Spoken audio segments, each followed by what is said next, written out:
L'anormal s'impose en norme. Le sens n'est plus sens. L'intelligence décriée et la médiocrité célébrée. Brisons cette inversion des valeurs. Bienvenue chez les grandes gueules de Radio Espace Guinée, en ondes depuis plus de 7 ans en Guinée.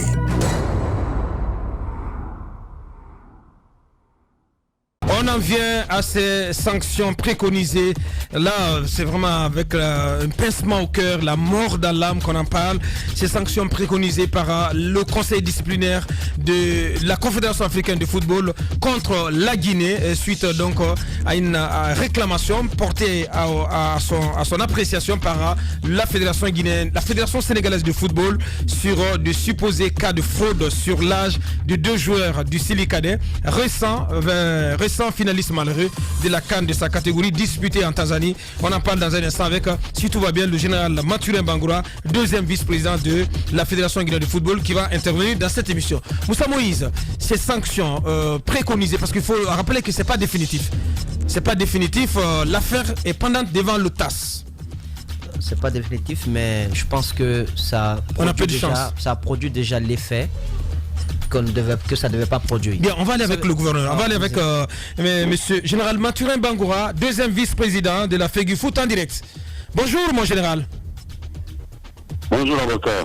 Bon, bienvenue dans notre émission. La toute première question, à date, il y a beaucoup qui se posent encore la question, est-ce que c'est vrai? Parce qu'il y en a qui parlent de documents pas signés, de documents signés. Dites-nous déjà pour commencer, est-ce que ces sanctions, ce communiqué de la CAF est le vrai, est le bon? C'est une décision qui émane de la CAF?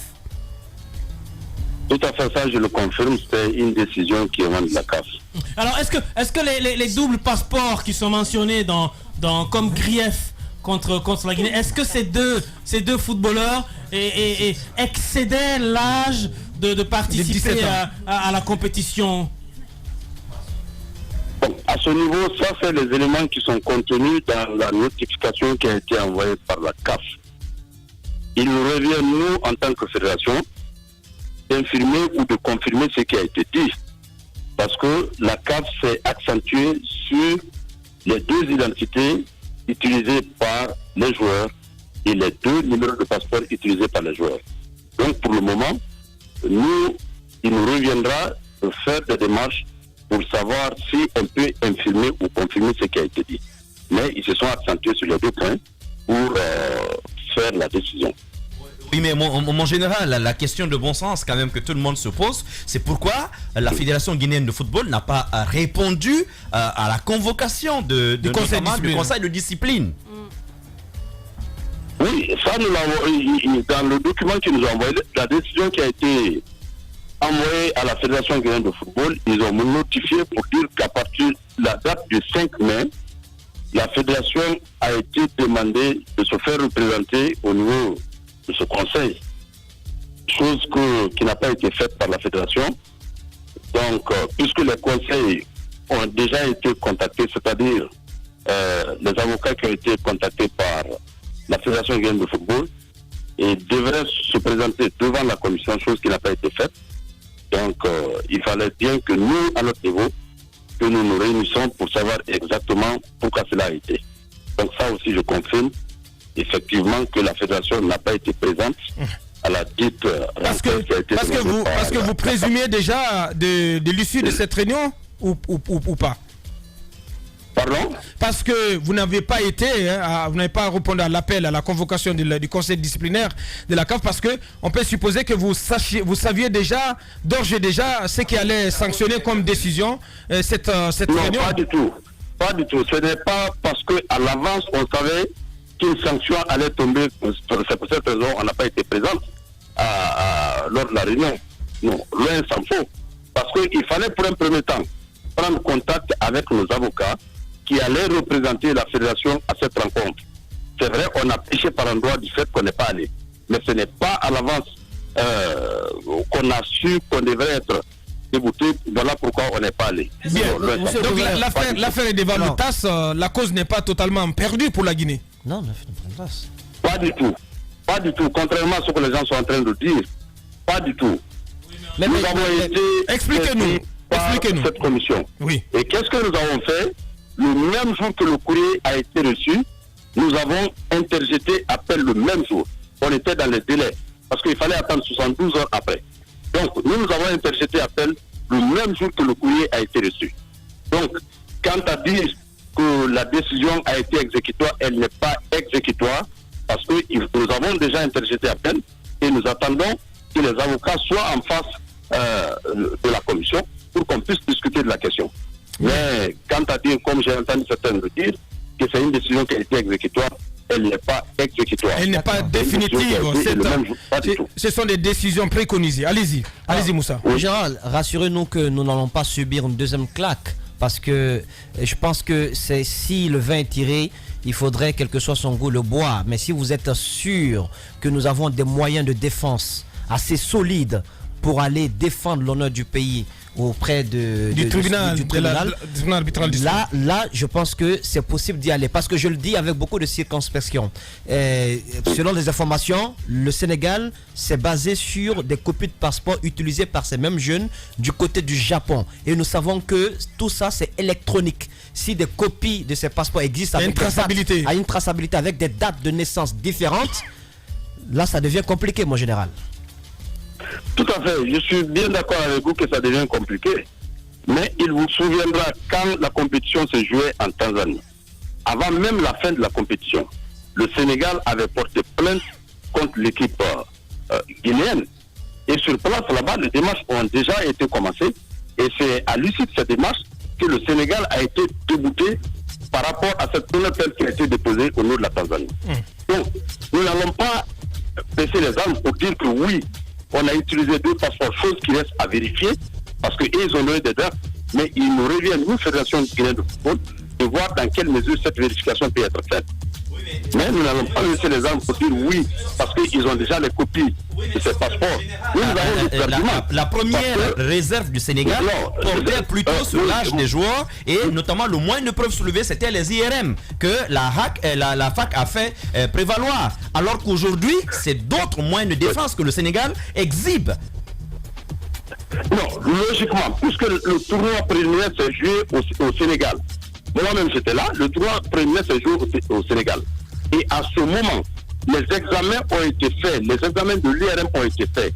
Et c'est à l'issue de ces examens que 6 de nos joueurs ont été récalés. Oui.